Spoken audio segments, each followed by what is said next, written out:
Il a dû choisir entre pouvoir jouer au basketball ou pouvoir marcher. C'est la triste histoire de l'étoile filante de la NBA, Brandon Roy. Drafté en 2006 par Portland, Roy explose dès sa saison rookie, 16,8 points de moyenne, et le titre de rookie de l'année avec 127 votes sur 128 possibles, malgré une blessure au talon qui le prive de 20 matchs. C'est en 2008-2009 que Roy atteint son prime avec 22,6 points et 5 passes décisives de moyenne. Le 18 décembre 2008, il réalise son record en carrière avec 52 points, à 14 sur 27 au tir et 19 sur 21 au lancer franc.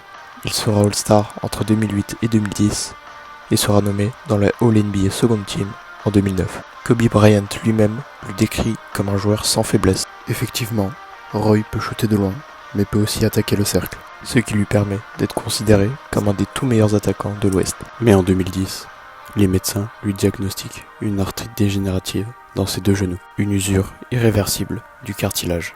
Le verdict est glaçant. Continuer à jouer pourrait le priver de marcher un jour. À seulement 26 ans, Roy est sur la pente descendante. Et lors de la saison 2010-2011, ses stats chutent à 12,2 points par match. Lors de cette saison, il ne disputera que 47 matchs.